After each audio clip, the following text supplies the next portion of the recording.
नमस्कार दोस्तों, मैं कुलदीप कुमार के सर यूथ पाठशाला ऐप और संकुल मार्गदर्शन पर आप सभी का स्वागत करता हूं।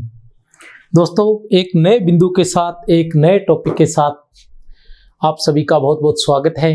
आप सभी को बहुत बहुत शुभकामनाएं हैं। जैसे कि हम देख रहे थे, हमारा रीतिकाल चल रहा था। रीतिकाल के अंतर्गत हम बिहारी को पढ़ेंगे आज। बिहारी जो हम ऐसा कह सकते हैं कि रीतिकाल के नहीं, संपूर्ण हिंदी साहित्य के महत्वपूर्ण कवि हैं। जब संपूर्ण हिंदी साहित्य की बात आती है तो बिहारी कुछ गिने चुने लोगों की बात आती है। जब हम हिंदी साहित्य की बात करते हैं और हिंदी साहित्य में जब हम कुछ गिने चुने लोगों की बात करते हैं, कुछ गिने चुने साहित्यकारों की बात करते हैं, तो उनमें बिहारी का नाम जरूर आता है, और वो भी एकमात्र रचना के माध्यम से। बिहारी जी ने एकमात्र रचना की थी बिहारी सतसई, जिसमें 713 दोहे थे। कितने दोहे थे? 713 दोहे थे। एकमात्र रचना बिहारी सतसई, और उसी के आधार पर बिहारी हिंदी साहित्य के अति महत्वपूर्ण कवि माने जाते हैं। अब जैसे कि मिश्र बंधु ने लिखा था, मिश्र बंधु ने हिंदी नवरत्न लिखा था। मिश्र बंधु ने जब हिंदी नवरत्न लिखा तो उन्होंने बिहारी को चौथा स्थान दिया था। कौन सा स्थान दिया था? चौथा स्थान। पहला स्थान दिया था उन्होंने तुलसीदास जी को, दूसरा स्थान दिया था उन्होंने सूरदास जी को, और तीसरा स्थान दिया था उन्होंने देव को, और चौथा स्थान दिया था किसको? बिहारी को। तो संपूर्ण हिंदी साहित्य के जब नवरत्न की बात करते हैं तो नवरत्न में जब ये चौथे स्थान पर आते हैं तो आप अंदाजा लगा सकते हैं कि कितने महत्वपूर्ण कवि होंगे। और इनकी एकमात्र रचना जिसके आधार पर ये इतने महत्वपूर्ण कवि गिने जाते हैं, बिहारी सतसई, वो कितनी महत्वपूर्ण होगी। और उसकी महत्वपूर्ण होने की पुष्टि करता है यह एक दोहा कि सतसैया के दोहरे जो नाविक के तीर, सतसैया के दोहरे और जो नाविक के तीर, देखने में छोटे लगे और घाव करे गंभीर। तो पढ़ते हैं आगे बिहारी जी को। बिहारी का जन्म जो है वो हुआ था, कब हुआ था बिहारी का जन्म? बिहारी का जन्म हुआ था 1595 ईस्वी में। 1595 ईस्वी में जन्म हुआ था और निधन हुआ था 1663 ईस्वी में। जन्म हुआ था 1595 ईस्वी, निधन हुआ था 1663 ईस्वी में। जन्म इनका कहाँ हुआ था? जन्म हुआ था इनका ग्वालियर, वसुआ के गोविंदपुर में। ग्वालियर में इनका जन्म हुआ था। कहाँ हुआ था? ग्वालियर में इनका जन्म हुआ था। लेकिन ऐसा कहा जाता है कि विवाह के उपरांत ये मथुरा में जाकर बस गए थे। विवाह के उपरांत ये मथुरा में जाकर बस गए थे। इनकी पत्नी भी, ऐसा कहा जाता है कि इसकी पत्नी भी एक महान कवियत्री थी, और ऐसा भी कहा जाता है कि इनके कोई संतान नहीं थी। एक किंवदंती है जिसके माध्यम से ऐसा कहा जाता है कि इनके कोई संतान नहीं थी। और इन्होंने निरंजन कृष्ण को,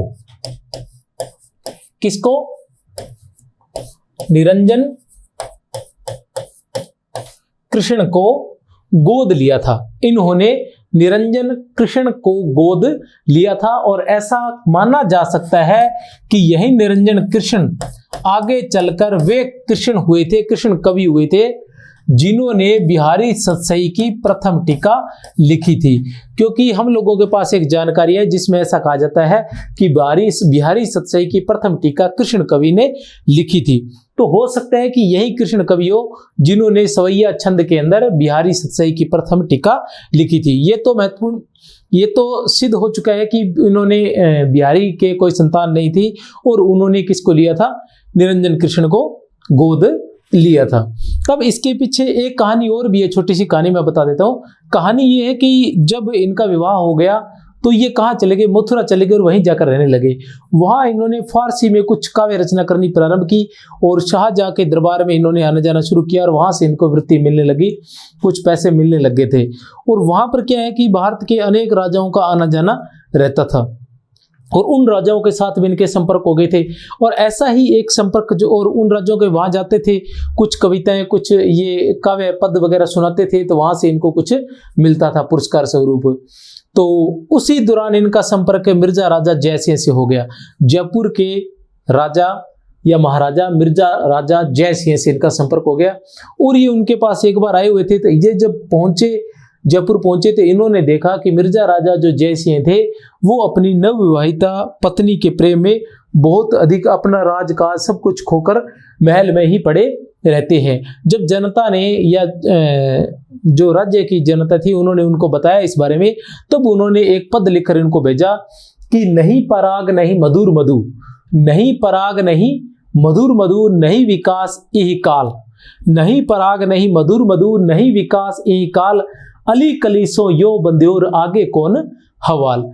नहीं पराग नहीं मधुर मधु, नहीं विकास यही काल, अली कलीसो यो बंद्यो और आगे कौन हवाल। ये जो पद देकर मिर्जा राजा जयसिंह को भेजा, उन्होंने जब ये पद पढ़ा तो उनको समझ में आया बात, और उनकी पत्नी को भी बहुत अच्छा लगा, और वह पत्नी के मुंह से निकलकर अपने राजकाज की तरफ ध्यान देने लगे। और उन्होंने बिहारी थे उनको अपना कवि बना लिया, राज्य कवि बना लिया, और उनको काली पहाड़ी नाम से एक जागीर भी दी जहाँ, और फिर उसके बाद उनको प्रत्येक पद के लिए मोहर देने का एक संकल्प भी लिया कि आपको प्रत्येक पद के लिए एक मोहर दी जाएगी। इस तरह से मिर्जा राजा जयसिंह फिर बाद में आकर जयपुर में ही बस गए थे, बिहारी जयपुर में ही आकर बस गए थे। तो ये इस तरह से मिर्जा राजा जयसिंह के संपर्क की कहानी है कि किस प्रकार वो मिर्जा राजा जयसिंह के संपर्क में आए थे। तो बिहारी जो थे वो जाति से ब्राह्मण थे। क्या थे? जाति से वो चौबे ब्राह्मण थे, और नर हरिदास उनके गुरु थे। क्या थे? वो चौबे ब्राह्मण थे। बिहारी जो थे वो चौबे ब्राह्मण थे।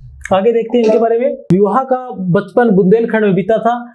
बिहारी का बचपन बुंदेलखंड में बीता था। विवाह के पश्चात वे अपनी ससुराल मथुरा आकर बस गए। बिहारी की पत्नी कुशल कवित्री थी, और बिहारी ने निम्बार्क संप्रदाय में दीक्षित हुए थे। किस संप्रदाय में दीक्षित हुए थे? निम्बार्क संप्रदाय में। किस संप्रदाय में दीक्षित हुए थे? निम्बार्क संप्रदाय में। और इनके गुरु कौन थे? नर हरिदास थे। गुरु कौन थे इनके? नर हरिदास थे। और किस संप्रदाय में दीक्षित हुए थे? ये निम्बार्क संप्रदाय में दीक्षित हुए थे। इसके बाद इनकी जो एकमात्र रचना थी उसका नाम है बिहारी सतसई। एकमात्र रचना थी जिसका नाम है बिहारी सतसई। अब बिहारी सतसई के बारे में थोड़ा सा बता देना चाहता हूं। बिहारी सतसई का जो रचना काल है, रचना काल जो माना जाता है वो माना जाता है 1662 ईस्वी। बिहारी सतसई का जो रचना काल माना जाता है वो माना जाता है 1662 ईस्वी माना जाता है। और ऐसा भी माना जाता है कि 1662 में बिहारी सतसई पूर्ण हुई थी, और 1663 ईस्वी में बिहारी जी का निधन हो गया था, उसके एक वर्ष पश्चात ही। और इसमें जो छंद है वो दोहा छंद है, और संख्या जो है वो है 713। कितनी संख्या मानी जाती है बिहारी सतसई में? 713 दोहे हैं। अब सतसई क्या होती है? जिसमें 700 दोहे होते हैं वही सतसई कहलाती है। जिसमें 700 दोहे होते हैं वही सतसई कहलाती है। अतः जो बिहारी सतसई है उसमें कितने दोहे हैं? 713 दोहे हैं। बिहारी सतसई में 713 दोहे है। छंद कौन सा है? दोहा छंद है। 713 दोहे है। इसकी जो भाषा है कौन सी भाषा है? वैसे ही हम आंख बंद करके भी बता सकते हैं वैसे तो, क्योंकि जो रीतिकाल के कवि थे उनकी अधिकतर भाषा जो थी वो ब्रज भाषा थी, कुछ एक आदि को छोड़कर। भाषा इनकी ब्रज है, और इनका जो प्रमुख रस है वो है श्रृंगार रस। इस बिहारी सतसई का जो प्रमुख रस है वो है श्रृंगार रस। श्रृंगार रस में भी कौन सा रस है? वियोग श्रृंगार। क्योंकि श्रृंगार जो होता है वो कितने प्रकार का होता है? 2 प्रकार का होता है, संयोग श्रृंगार और वियोग श्रृंगार। श्रृंगार जो होता है वो 2 प्रकार का होता है, संयोग श्रृंगार और वियोग श्रृंगार।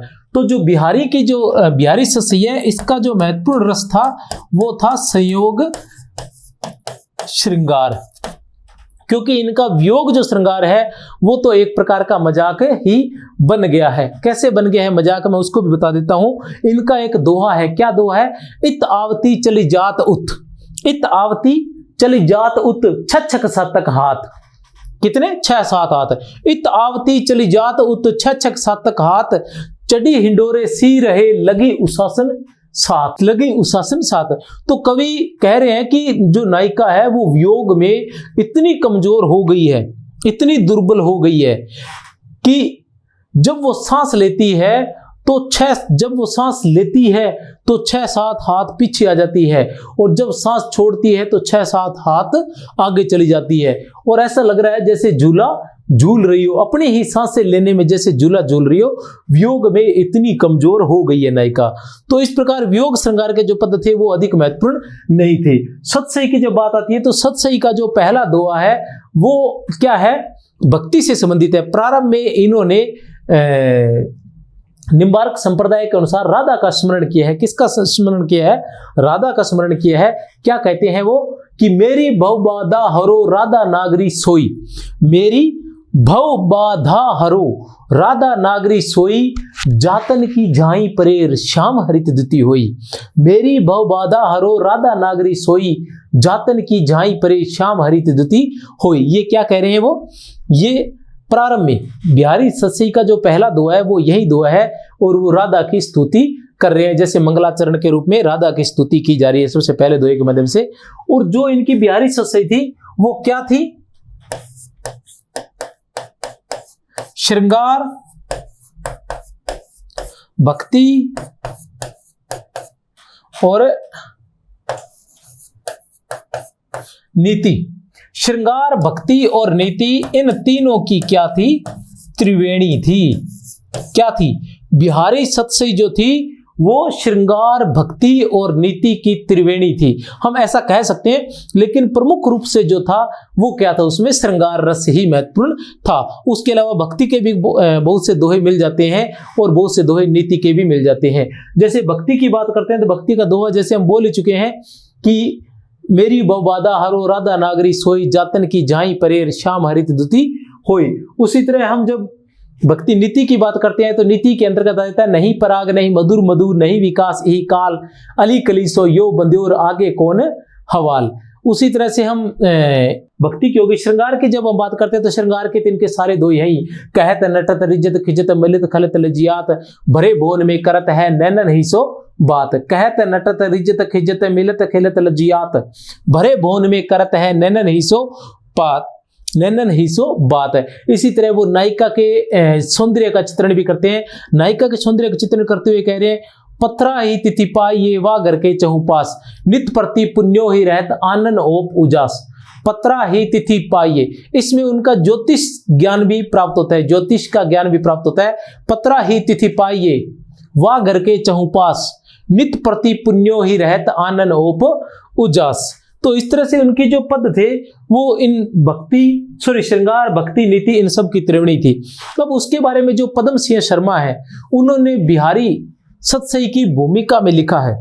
बिहारी सतसई की भूमिका में लिखते हैं पद्म सिंह शर्मा। क्या लिखते हैं कि बिहारी सतसई जो है वो एक शक्कर की रोटी कहा है। बिहारी सतसई को शक्कर की रोटी कहा है। इसी तरह हजारी प्रसाद द्विवेदी जी ने, किसने? पद्म सिंह शर्मा ने, पद्म सिंह शर्मा ने क्या कहा है? इसको शक्कर की रोटी कहा है। पद्म सिंह शर्मा ने बिहारी सतसई को क्या कहा है? शक्कर की रोटी कहा है। और हजारी प्रसाद द्विवेदी ने क्या कहा है?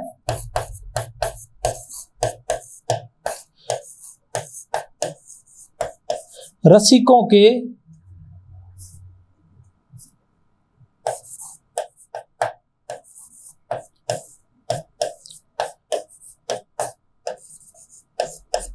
हृदय का घर। हजारी प्रसाद द्विवेदी ने कहा है रसिकों के हृदय का घर कहा है। किसको कहा है? पद्म सिंह शर्मा ने शक्कर की रोटी कहा है बिहारी सतसई को, और हजारी प्रसाद द्विवेदी ने रसिकों के हृदय का घर कहा है।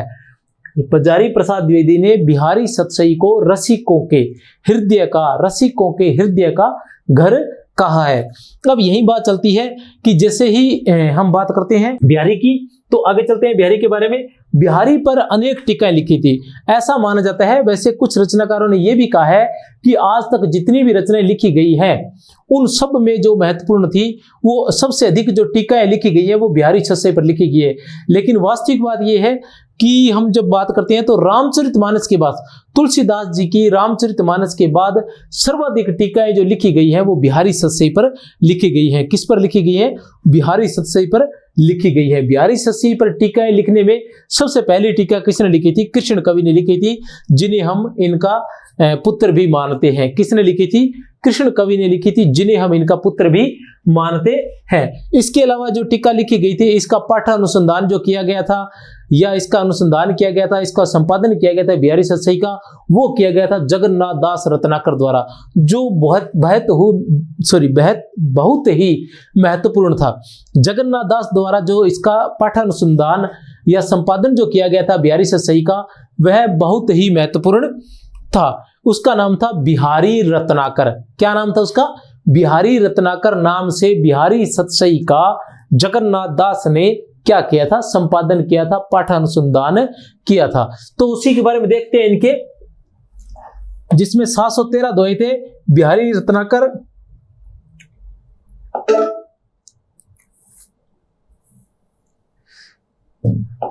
बिहारी रत्नाकर का अंतिम दोहा, बिहारी रत्नाकर का अंतिम दोहा है, हुक्म पाई जय सिंह को हरि राधिका प्रसाद। हुक्म पाई जय सिंह को हरि राधिका प्रसाद, करी बिहारी सतसई भरी अनेक संवाद। करी बिहारी सतसई भरी अनेक संवाद। इसी में मैं आपको एक बात और बता देना चाहता हूं कि बिहारी जो है वो रीति काल के कवि थे। तो उन्हीं रीतिबद्ध कवियों में जैसे कि आचार्य रामचंद्र शुक्ल ने क्या किया था कि रीति काल को दो भागों में बांटा था, रीति ग्रंथकार कवि और अन्य कवि। रीति ग्रंथकार कवि और अन्य कवि, लेकिन बिहारी को इन्होंने किस में रखा था? रीति ग्रंथकार कवियों में, प्रतिनिधि कवियों में इनको स्थान दिया था। तो रीति काल के जो बिहारी है वो क्या कहलाते हैं? प्रतिनिधि कवि कहलाते हैं। अब देखते हैं बिहारी सतसई पर रचित टीकाएं। बिहारी सतसई पर रचित टीकाएं की बात करते हैं तो सबसे पहले आता है श्रृंगार सप्तशती। श्रृंगार सप्तशती पंडित परमानंद द्वारा, श्रृंगार सप्तशती पंडित परमानंद द्वारा बिहारी के दोहों का संस्कृत में अनुवाद किया गया था। किस में अनुवाद किया था? संस्कृत में अनुवाद किया गया था। किस में अनुवाद किया गया था? संस्कृत में। किसके द्वारा? पंडित परमानंद द्वारा। बिहारी सतसई का किसके नाम से? श्रृंगार सप्तशती नाम से। किस नाम से? श्रृंगार सप्तशती के नाम से। उसके बाद आता है बिहारी रत्नाकर। बिहारी रत्नाकर क्या था? बाबू जगन्नाथ दास रत्नाकर द्वारा बिहारी सतसई का पाठानुसंधान एवं संपादन बिहारी रत्नाकर नाम से किया गया। दूसरा जो था इसका जो टीका थी वो बिहारी रत्नाकर नाम से थी। तीसरी थी इसकी टीका जो थी वो गुलदस्ता ए बिहारी, गुलदस्त ए बिहारी नाम से किया गया था। किसके द्वारा? मुंशी देवी प्रसाद द्वारा। मुंशी देवी प्रसाद द्वारा गुलदस्ता ए बिहारी नाम से किसके द्वारा? मुंशी देवी प्रसाद द्वारा। मुंशी देवी प्रसाद द्वारा किसमें किया गया था? उर्दू के शेरों में अनुवाद किया गया था। मुंशी देवी प्रसाद द्वारा उर्दू के शेरों में। एक बार फिर बता देता हूं, इनमें से कौन सी बातें याद रखने योग्य है? याद रखने योग्य यह है कि पंडित परमानंद, जैसा कि नाम है पंडित परमानंद, तो किस में किया होगा? नाम भी श्रृंगार सप्तशती है, तो किस में किया होगा? पंडित परमानंद। अर्थात पंडित किस में माहिर रहते हैं? संस्कृत में। तो किस में अनुवाद किया या टीका इन्होंने किस में की थी? संस्कृत में। ठीक है। उसके बाद आता है जगन्नाथ दास रत्नाकर। जगन्नाथ दास रत्नाकर उनको तो हम जानते ही हैं, द्विवेदी युग के अंतर्गत वो आते हैं। तो जगन्नाथ दास रत्नाकर जो है उन्होंने किस में लिखा था? उन्होंने खड़ी बोली में ही किया था। उन्होंने किस में किया था? खड़ी बोली में। अब आता है मुंशी देवी प्रसाद। जैसे मुंशी प्रेमचंद थे, मुंशी देवी प्रसाद, उसी तरह मुंशी देवी प्रसाद आते हैं। मुंशी देवी प्रसाद ने किस में किया था? उर्दू के शेरों में। किस में किया था? उर्दू के शेरों में किया था। तीनों भाषाएं आ जाती हैं। यहाँ आती है संस्कृत और यहाँ आती है खड़ी बोली और यहाँ आती है उर्दू। तीनों भाषाएं यहाँ आ जाती हैं। आगे देखते हैं। उसके बाद 4 नंबर पर हमारे पास आती है बिहारी विहार। बिहारी विहार जो है वो पंडित अंबिका दत्त व्यास द्वारा, पंडित अंबिका दत्त व्यास द्वारा रोला छंद में, बहुत महत्वपूर्ण है, बिहारी विहार। बिहारी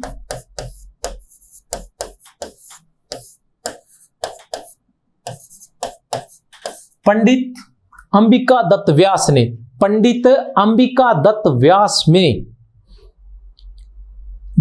बिहारी सतसई की टीका बिहारी विहार नाम से पंडित अंबिका दत्त व्यास ने बिहारी सतसई की टीका बिहारी विहार नाम से किस छंद में की थी? तो किस छंद में की थी?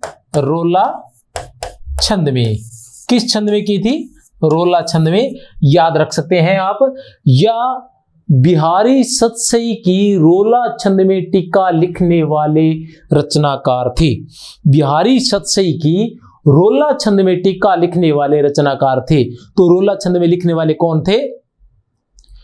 अंबिका प्रसाद गुप्त, अंबिका दत्त व्यास, अंबिका दत्त व्यास। उसके बाद आता है लल्लू लाल। लल्लू लाल ने भी लाल चंद्रिका नाम से टीका लिखी थी। लाल चंद्रिका नाम से लल्लू लाल ने टीका लिखी थी। उसके बाद आता है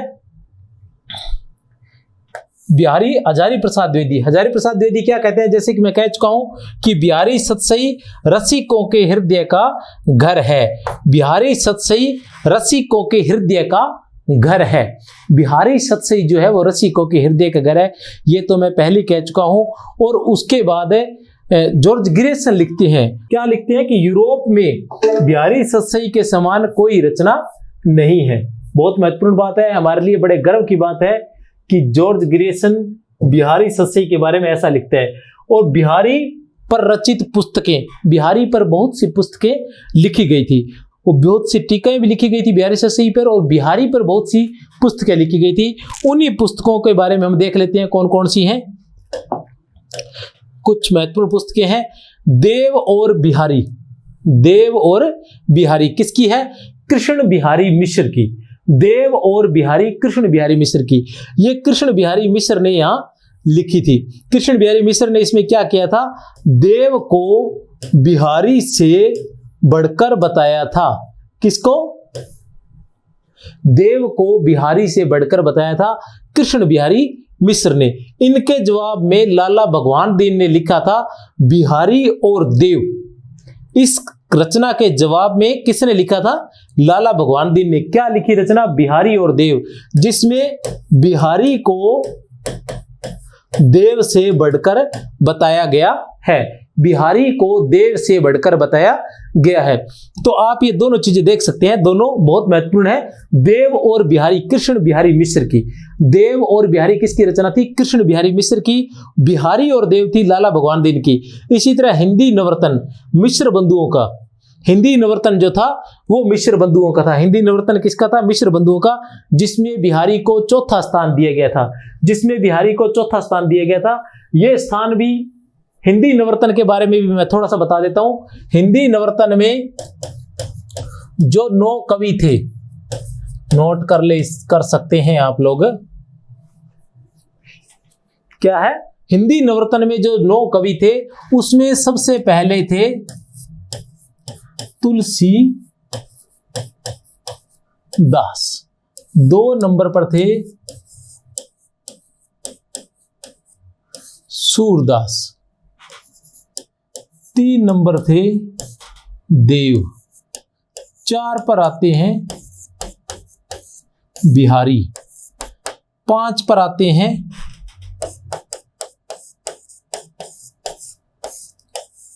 त्रिपाठी बंधु। 6 पर आते हैं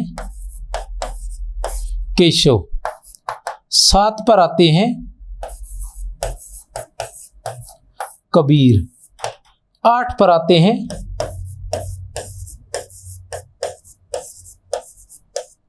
चंद बरदई। और 9 पर आते हैं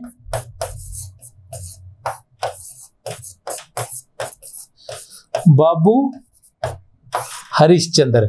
बाबू हरिश्चंद्र भारतेंदु। ठीक है, बाबू हरिश्चंद्र भारतेंदु। तो ये 9 क्रम रहा था। अब ये जो त्रिपाठी बंधु थे ये कौन से थे?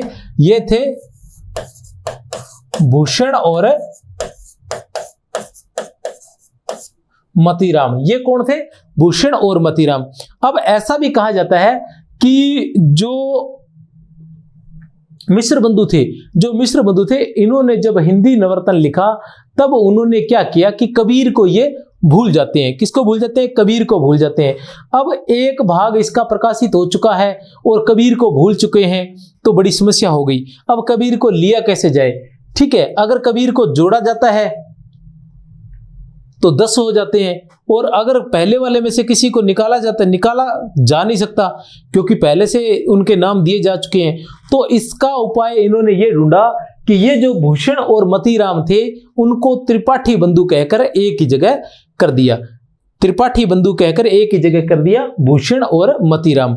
अब बंधुओं की जब बात आती है, हालांकि अब यह गलत सिद्ध हो चुका है, लेकिन बंधुओं की जो बात आती है कि जो 3 थे, चिंतामणि त्रिपाठी, भूषण और मतीराम, ये तीनों भाई थे। चिंतामणि त्रिपाठी, मतीराम और भूषण, ये तीनों भाई थे, लेकिन अब यह गलत साबित हो चुका है, तीनों भाई नहीं थे। तो ये थे हिंदी नवरत्न: तुलसीदास, सूरदास, देव, बिहारी, त्रिपाठी, बंधु केशवदास, कबीरदास, चंद्र बरदाई और बाबू हरिश्चंद्र। अंत में आते हैं बाबू हरिश्चंद्र। ये थे हिंदी नवरत्न। किसके अनुसार? मिश्र बंधुओं के अनुसार। किसके अनुसार थे? ये मिश्र बंधुओं के अनुसार।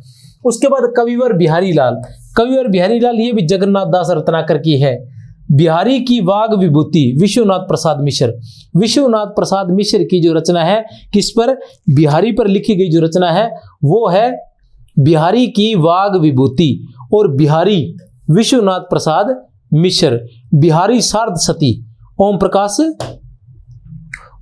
की रचना है बिहारी सार्ध शती। बिहारी सार्ध शती किसकी है? ओम प्रकाश की। और विश्वनाथ प्रसाद मिश्र की कौन सी है? बिहारी की वाग विभूति और बिहारी, या बिहारी और बिहारी की वाग विभूति, ये 2 रचनाएं किसकी है? विश्वनाथ प्रसाद मिश्र और विश्वनाथ प्रसाद मिश्र की। और जगन्नाथ दास रत्नाकर की कौन कौन सी है? जगन्नाथ दास कविवर बिहारी लाल है, सॉरी कविवर बिहारी है, और दूसरी अपनी देख आए हैं बिहारी रत्नाकर, जो इसका टीका है, जो इसकी टीका है।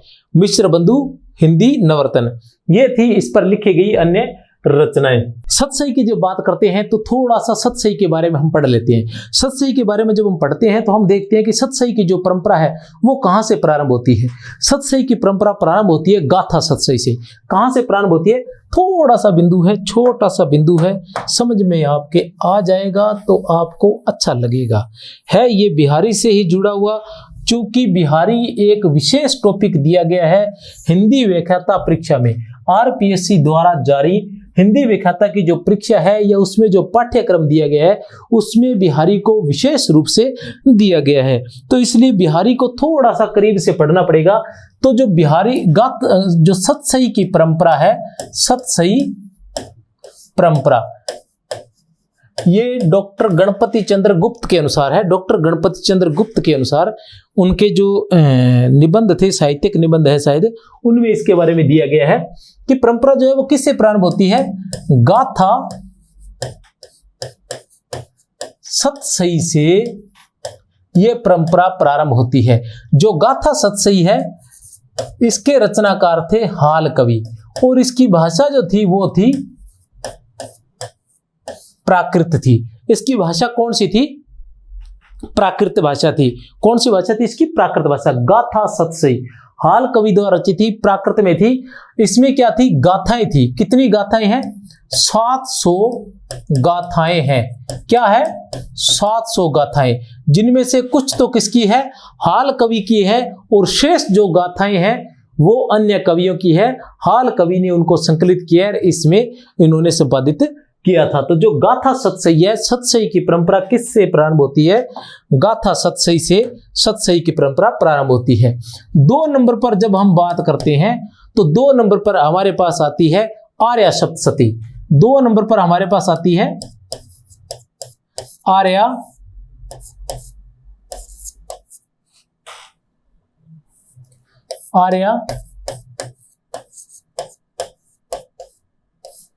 सप्तशती। आर्या सप्तशती, आर्या सप्तशती की बात करते हैं तो ये लिखने वाले थे गोवर्धनाचार्य। गोवर्धनाचार्य ने इसकी रचना की थी। किसको देखकर की थी? गाथा सतसई से प्रेरित होकर या गाथा सतसई के अनुकरण पर गोवर्धनाचार्य ने आर्या सप्तशती की रचना की थी। आर्या सप्तशती। गाथा सप्तशती। उसके बाद आता है आर्य सप्तशती। ये कौन थे? गोवर्धनाचार्य। कौन थे? गोवर्धनाचार्य थे इसकी रचनाकारी। किस भाषा में थी? यह संस्कृत में थी। किस में थी? यह संस्कृत में। किसमें? संस्कृत में। अब ये तो थी प्राचीन परंपरा। प्राचीन परंपरा सप्तशती की प्रारंभ होती है, वो होती है गाथा सप्तशती से। उसके बाद आर्य सप्तशती। गाथा सप्तशती हाल कवि की थी, प्राकृत भाषा में 700 गाथाएं थी। आर्य सप्तशती गोवर्धनाचार्य की थी, जो संस्कृत में थी। अब आती है कि जो हिंदी की गाथाएं हैं, जो सतसई है, उनकी परंपरा कहां से प्रारंभ होती है? हिंदी की, हिंदी साहित्य में या हिंदी में वो लिख देते हैं। हिंदी में जो सतसई है, हिंदी में जो सतसई है, यहां से लिख लेते हैं। हिंदी में सतसई का प्रारंभ, हिंदी में सतसई का प्रारंभ कहां से होता है? जो हिंदी में सतसई है उसका प्रारंभ होता है तुलसी सतसई से। किससे होता है? तुलसी सतसई से। लेकिन हम क्या करते हैं कि जो हिंदी की सतसईयां हैं उनको हम दो भागों में बांट लेते हैं। कौन कौन से भागों में बांट लेते हैं? एक तो आ जाता है हमारे पास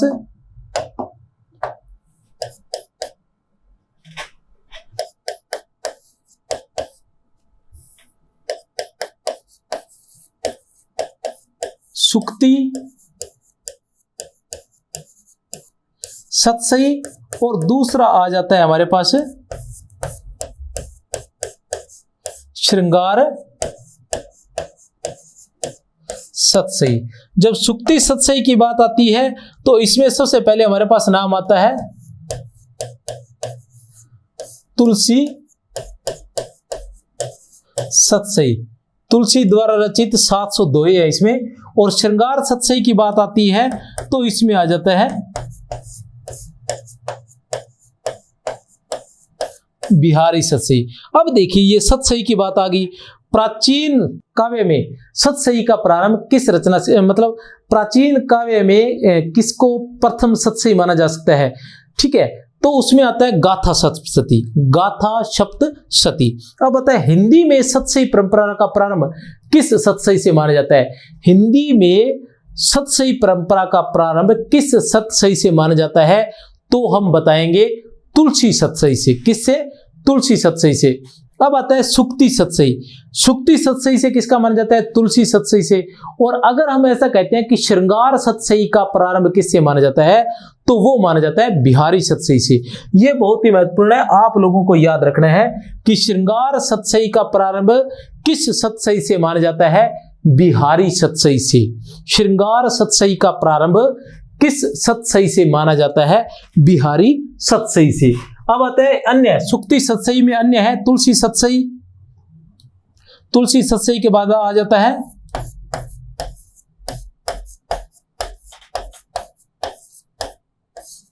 वृंद सतसई, और एक और भी है शायद। और श्रृंगार सतसई की बात करते हैं तो बिहारी सतसई,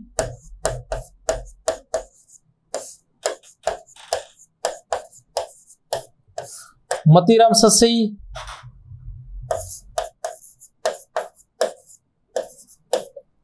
राम सतसई,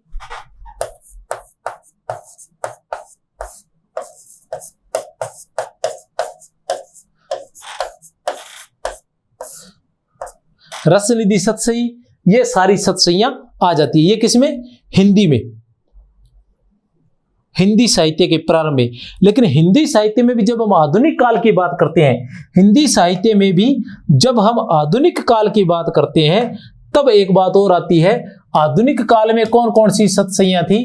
आधुनिक काल में थी एक तो दोनों ही वीर सतसई थी। वीर सतसई नंबर 1, वीर सतसई नंबर 2।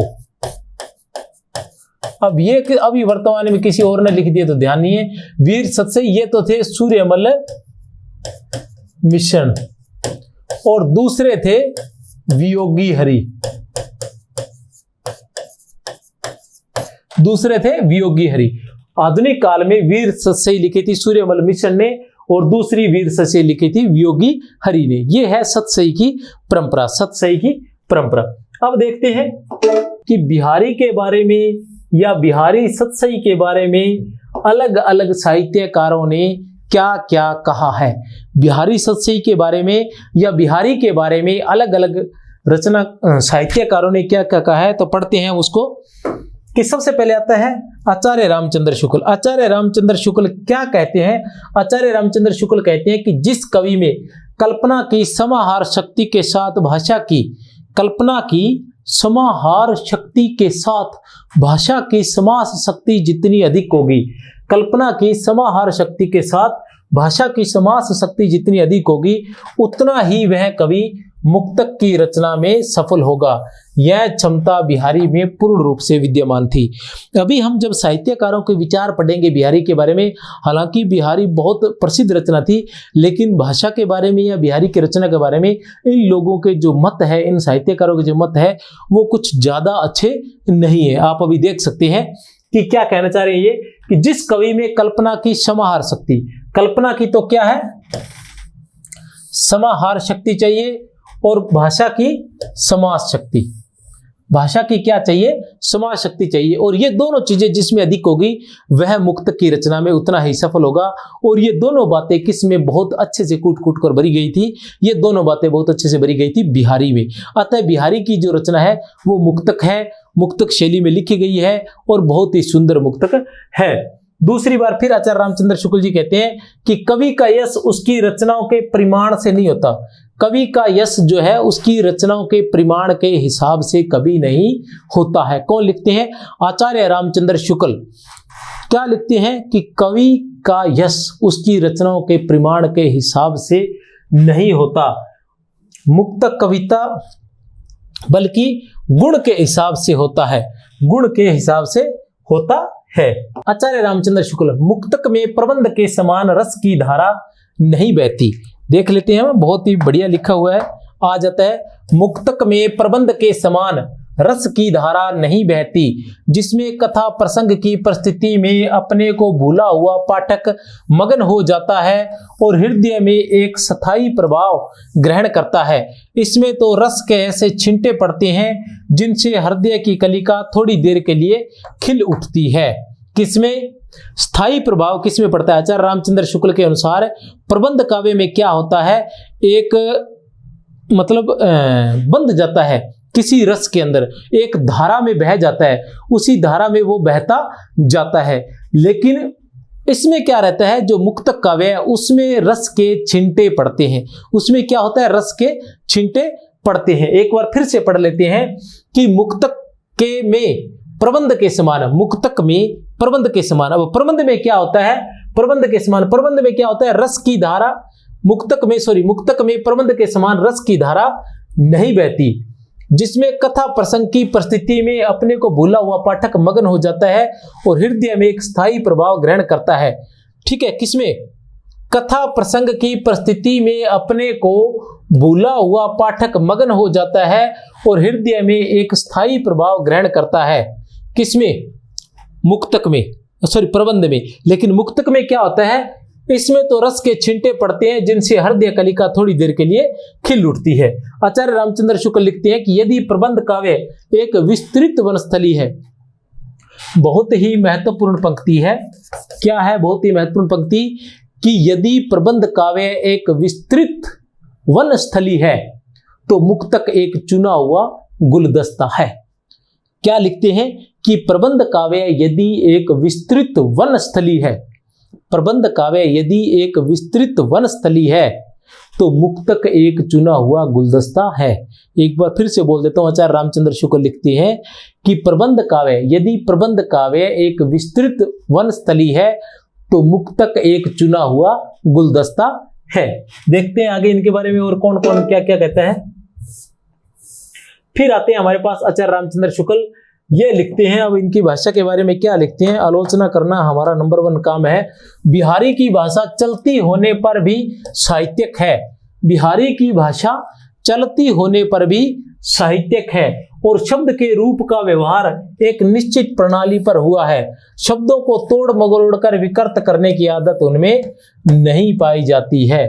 शब्दों को तोड़ मरोड़ कर विकृत करने की आदत उनमें नहीं पाई जाती है। किनमें? बिहारी में। बिहारी में शब्दों को तोड़ मरोड़ कर विकृत करने की आदत नहीं पाई जाती है। आचार्य रामचंद्र शुक्ल के अनुसार बिहारी की भाषा चलती होने के बाद भी, बिहारी की भाषा को चलती भाषा किसने कहा है? आचार्य रामचंद्र शुक्ल ने। शब्दों को तोड़ मरोड़ कर, किसके अनुसार? बिहारी को शब्दों को तोड़ मरोड़ कर विकृत करने की आदत नहीं है, आचार्य रामचंद्र शुक्ल के अनुसार। फिर आचार्य रामचंद्र शुक्ल लिखते हैं कि बिहारी ने लक्षण ग्रंथों के रूप में अपनी सतसई नहीं लिखी है। बिहारी ने लक्षण ग्रंथ के रूप में अपनी सतसई नहीं लिखी है, लेकिन उसके बावजूद नक्षिक, नायिका भेद, षट ऋतु अंतर्गत उनके सब श्रृंगारी दोहे आ जाते हैं। दोहों को बनाते समय बिहारी का ध्यान लक्षणों पर अवश्य था, इसलिए हमने बिहारी को रीतिकाल के प्रफुटकल कवियों में न रखकर रीतिकाल के प्रतिनिधि कवियों में रखा है। रीतिकाल के फुटकल कवियों में न रखकर प्रतिनिधि कवियों में रखा है, क्योंकि जो रीति ग्रंथकार कवि थे, आचार्य रामचंद्र शुक्ल ने जो विभाजन किया था उसमें एक विभाजन उनका ये था कि रीति ग्रंथकार कवि, और दूसरे जो थे वो थे अन्य कवि। तो लक्षण ग्रंथों की रचना करने वाले जो थे उनको रीति ग्रंथकार कवियों में रखा था। तो इस दौरान इन्होंने क्या किया कि जो लक्षण ग्रंथों की रचना तो बिहारी ने नहीं की थी, और अन्य जो थे वो फुटकल कवि थे, तो अन्य कवियों में भी नहीं रखा जा सकता था। अतः उन्होंने ये जुगाड़ बैठाया कि इनमें जो बिहारी सतसई जो लिखी गई है उसमें लक्षणों का नया ध्यान होते रखते हुए भी उसमें लक्षणों के उदाहरण लक्षण दिए गए हैं, वह अपने आप में एक लक्षण ग्रंथ बन जाता है। इसलिए उसे आचार्य रामचंद्र शुक्ल ने रीतिकाल के प्रतिनिधि कवियों में स्थान दिया, अर्थात रीतिकाल के प्रतिनिधि कवि। आचार्य रामचंद्र शुक्ल के अनुसार रीतिकाल के प्रतिनिधि कवि कौन कहे जाते हैं?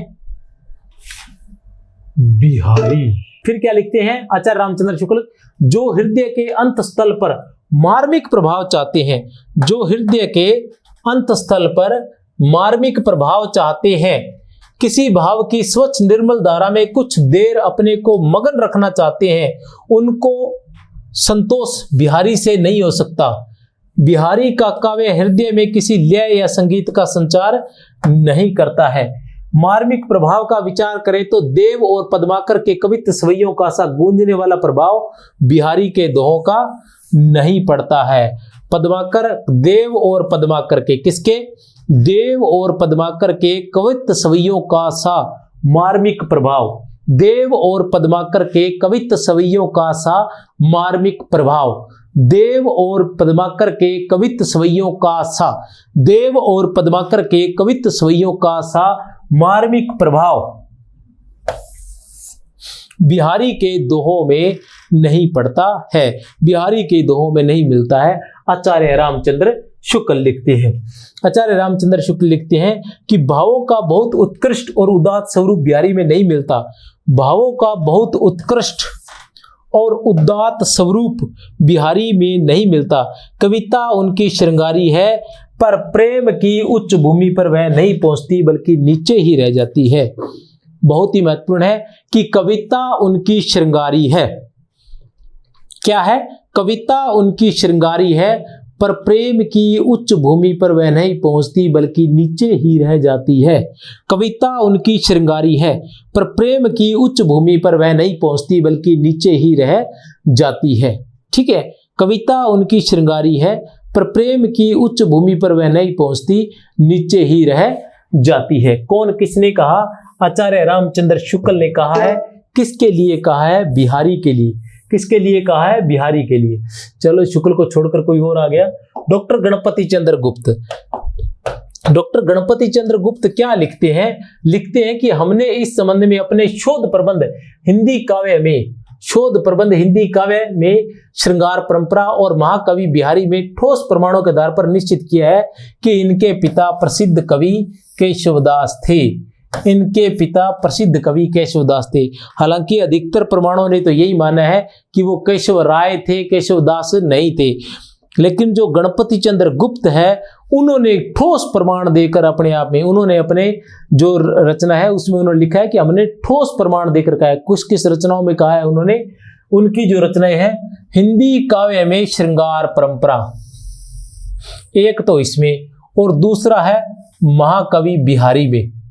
ये दो जो रचनाएं हैं शोध प्रबंध किसने? गणपति चंद्र गुप्त ने। इन शोध प्रबंधों में, कौन से शोध प्रबंधों में? हिंदी काव्य में श्रृंगार परंपरा, हिंदी काव्य में श्रृंगार परंपरा और महाकवि बिहारी। हिंदी काव्य में श्रृंगार परंपरा और महाकवि बिहारी में ठोस प्रमाणों के आधार पर निश्चित किया है कि इनके पिता प्रसिद्ध कवि केशवराय ही थे। अर्थात छोटी सी बात बनती है कि गणपति चंद्र गुप्त की बिहारी से संबंधित रचनाएं कौन सी है, पुस्तकें कौन सी है, तो वो आता है कौन कौन सी है? हिंदी काव्य में श्रृंगार परंपरा, हिंदी काव्य में श्रृंगार परंपरा और महाकवि बिहारी। हिंदी काव्य में श्रृंगार परंपरा और महाकवि बिहारी।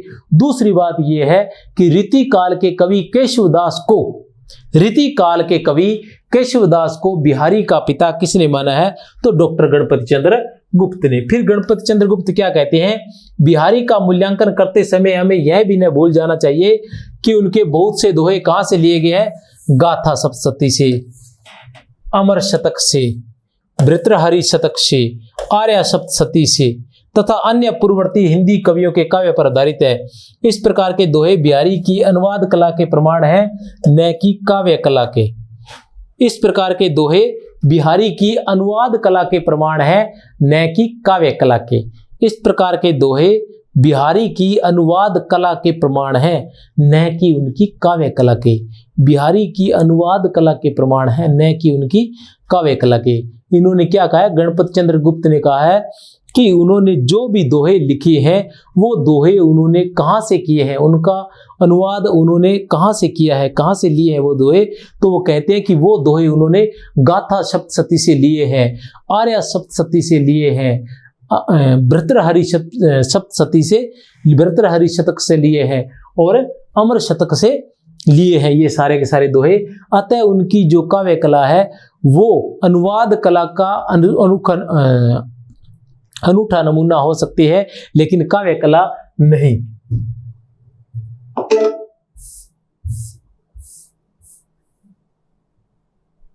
आचार्य रामचंद्र शुक्ल ने रीति काल के कवियों को दो भागों में बांटा है। दो भागों में, एक है रीति ग्रंथकार कवि, एक तो है रीति ग्रंथकार कवि और दूसरे है अन्य कवि। याद रख लेना, आचार्य रामचंद्र शुक्ल ने रीति काल को कितने भागों में बांटा जाता है? रीति काल को 3 भागों में बांटा जाता है। ठीक है, कौन कौन से भाग है? एक तो है रीतिबद्ध कवि, एक है रीति मुक्त कवि और एक आते हैं रीति सिद्ध कवि। एक आते हैं रीतिबद्ध कवि, एक आते हैं रीति मुक्त कवि और एक आते हैं रीति सिद्ध कवि। ये 3 प्रकार विभाजन किया गया है, लेकिन आचार्य रामचंद्र शुक्ल ने रीति काल के कवियों का 2 ही विभाजन किया है। एक है रीति ग्रंथकार कवि और एक अन्य कवि। रीति ग्रंथकार कवियों में क्रम संख्या 4 पर बिहारी को, रीति ग्रंथकार कवियों में क्रम संख्या 4 पर प्रतिनिधि कवि के रूप में रखा है। किसके रूप में? क्रम संख्या 4 पर प्रतिनिधि कवि के रूप में रखा है। क्रम संख्या 4 पर प्रतिनिधि कवि के रूप में रखा है। इन्होंने भी क्रम संख्या 4 पर रखा है, लेकिन रीति काल के कवियों में। और मिश्र बंधुओं ने हिंदी नवरत्न में 4 स्थान पर रखा है। आचार्य रामचंद्र शुक्ल लिखते हैं कि श्रृंगार रस के ग्रंथों में, श्रृंगार रस के ग्रंथों में जितनी ख्याति और जितना मान बिहारी सतसई का हुआ उतना और किसी का नहीं। इसका एक एक दोहा हिंदी साहित्य में एक एक रत्न माना जाता है। इसका एक एक दोहा हिंदी साहित्य में एक एक रत्न माना जाता है। आचार्य रामचंद्र शुक्ल ने किसके दोहों को हिंदी साहित्य में रत्न के समान माना है? तो किसने माना है? या हम ऐसा कह सकते हैं कि बिहारी सतसई के एक एक दोहे को, बिहारी सतसई के एक एक दोहे को हिंदी साहित्य में एक एक रत्न माना है। किसने? आचार्य रामचंद्र शुक्ल ने। इसी प्रकार कुछ टीकों के बारे में आचार्य रामचंद्र, वैसे हम टीकों के बारे में पढ़ चुके हैं, लेकिन फिर भी कुछ टीकाएं देख लेते हैं जिनके बारे में आचार्य रामचंद्र शुक्ल ने हमें कुछ बताया है। वे टीकाएं कौन सी हैं? वे टीकाएं हैं आचार्य रामचंद्र शुक्ल के अनुसार बिहारी सतसई की 50 टीकाएं लिखी गई है। क्या लिखी गई है? 50 टीकाएं लिखी गई है। इन टीकाओं में 4-5 टीकाएं बहुत पसंद है, जिनमें कृष्ण कवि की टीका जो कवित्वों में है, हो सकता है थोड़ा सा आप चेक कर लेना, हो सकता है मैं पहले कृष्ण कवि की टीका को सवैयों में कह गया हूं। कवित्त और सवैये एक जैसे हो सकता है मैं सवैयों में कह गया हूं तो आप उसको मेंटेन कर लेना। शुरुआत में हो सकता है मैं कृष्ण कवि के जो है सवैया कह गया हूं तो वो देख लेना चलते में। कृष्ण कवि की टीका जो है वो किस में है? कवित्तों में है। कृष्ण कवि की जो टीका है वो कवित्तों में है।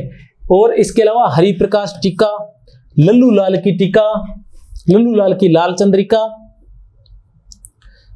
सरदार कवि की टीका, सुरती मिश्र की टीका, पठान सुल्तान की कुंडलियां, इन दोनों पर बहुत अच्छी हैं पर अधूरी है। भारतेंदु हरिश्चंद्र ने कुछ कुंडलियां रचकर उसकी पूर्ति करनी चाहिए थी। देख लो कौन कौन सी। एक तो है कृष्ण कवि की टीका, जैसे मैं पहले बता चुका हूं कि बिहारी जी के कोई संतान नहीं थी तो उन्होंने कृष्ण कवि को गोद लिया था। यही कृष्ण कवि की टीका है। इन्होंने पहली टीका लिखी थी जो किस में लिखी थी? कवित्तों में लिखी थी। 2 नंबर पर आता है हरिप्रकाश जी, जिन्होंने हरिप्रकाश टीका लिखी थी किसकी? बिहारी सतसई की।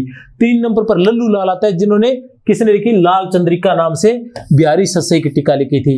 4 नंबर पर आते हैं सरदार कवि, जिन्होंने सरदार कवि की टीका लिखी थी बिहारी सतसई पर। 5 नंबर पर आते हैं सुरती मिश्र। 6 नंबर पर पठान सुल्तान, जिन्होंने कुंडलियों में लिखी थी। पठान सुल्तान ने इसकी जो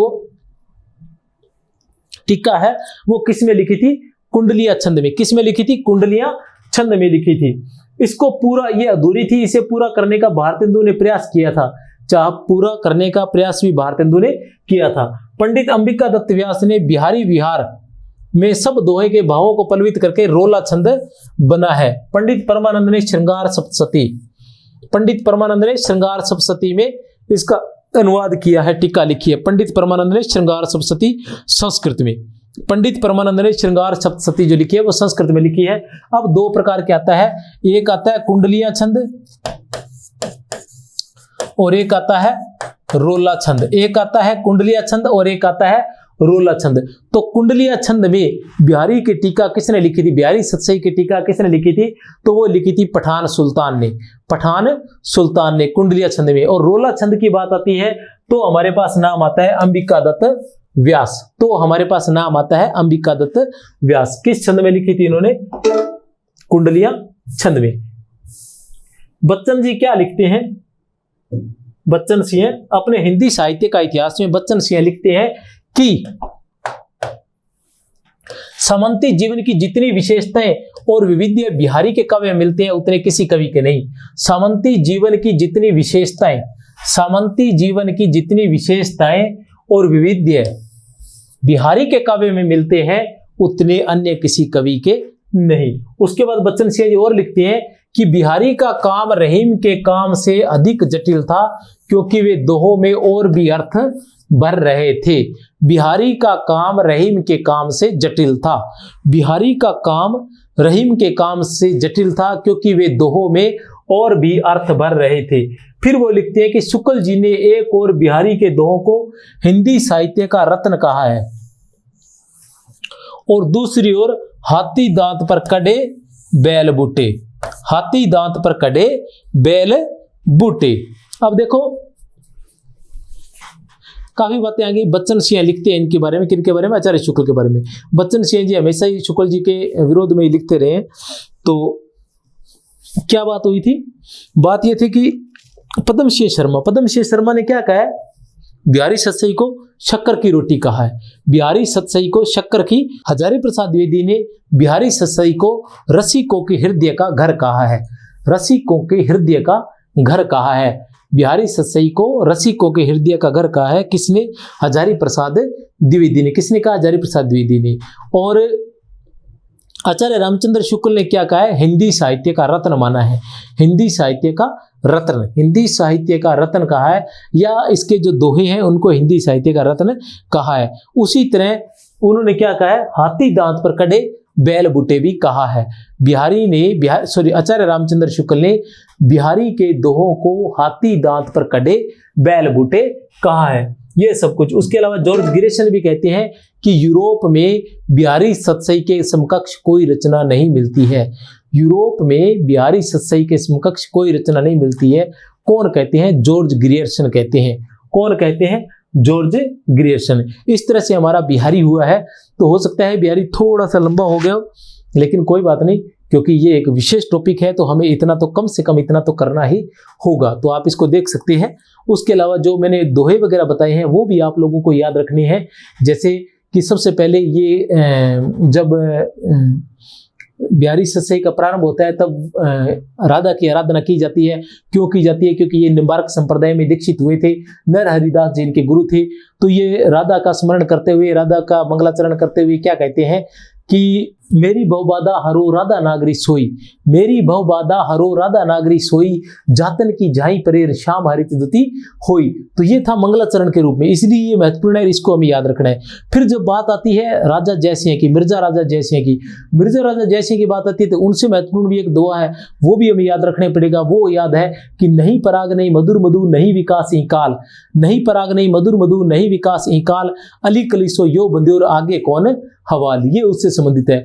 फिर ये जो बिहारी सस्सई है महत्वपूर्ण प्रमुख रूप से क्या था, इसमें श्रृंगार है, प्रमुख रूप से श्रृंगार रस है। तो श्रृंगार से संबंधित हमें एक दो याद होनी चाहिए। कहने का मतलब कहत नटत रिजत खिजत मिलत खिलत लजियात, भरे भोन में करत है नैनन ही सो बात। कहत नटत रिजत खिजत मिलत खिलत लजियात, भरे भोन में करत है नैनन ही सो बात। इसी तरह वियोग श्रृंगार का बात आती है। वियोग श्रृंगार की बात इसलिए आती है क्योंकि वियोग श्रृंगार को इनके बारे में कहा जाता है कि बिहारी जो है वियोग श्रृंगार को एक मजाक की हद तक लेकर गए हैं, मजाक की हद तक लेकर गए हैं।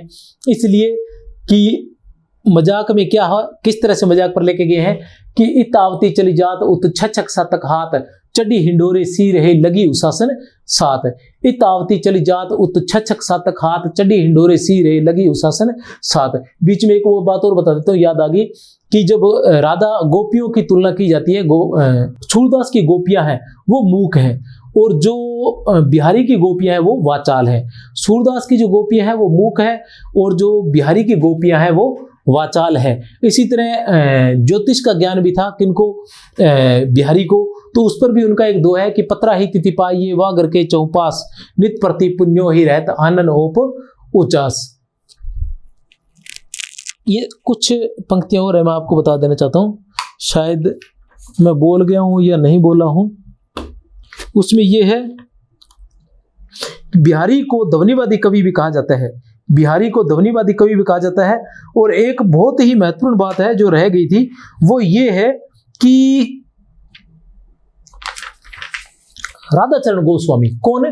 राधाचरण गोस्वामी। राधाचरण गोस्वामी ने बिहारी को पीयूष वर्षी घनश्याम कहा है। क्या कहा है? राधाचरण गोस्वामी ने बिहारी को क्या कहा है?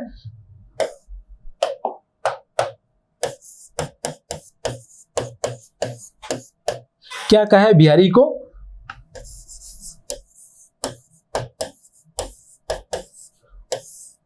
पीयूष वर्षी घनश्याम कहा है। बिहारी को पीयूष वर्षी घनश्याम कहा है कि जिसके उदय होते ही सूर और तुलसी आच्छादित हो जाते हैं, जिसके उदय होते ही सूर और तुलसी आच्छादित हो जाते हैं। तो साथियों, क्लासें लगातार लग रही हैं, लगातार प्रयास चल रहा है कि हमारी जो पुस्तक है व्याख्याता के लिए 7200 वस्तुनिष्ठ प्रश्न और दूसरी है वरिष्ठ अध्यापक के लिए 8000 वस्तुनिष्ठ प्रश्न। तो इसमें केवल वस्तुनिष्ठ प्रश्न नहीं है, इसमें प्रत्येक बिंदु को विस्तार से बताने का प्रयास किया गया है। प्रत्येक बिंदु को विस्तार से बताया गया। पूरा हिंदी साहित्य का इतिहास है या काव्य शास्त्र है, विभिन्न उदाहरण जैसे हम ले सकते हैं कि छंद हुआ या अलंकार का टॉपिक हुआ, तो ये एक ऐसे टॉपिक है जो उदाहरणों पर निर्भर रहते हैं। और हमने इसमें इतने उदाहरण डाले हैं कि आपको बड़ा ही आसानी से जो प्रश्न आने वाले हैं वो उसमें से मिल जाएंगे। तो आप इन पुस्तकों का अध्ययन अवश्य, इसी के साथ बने रहिए।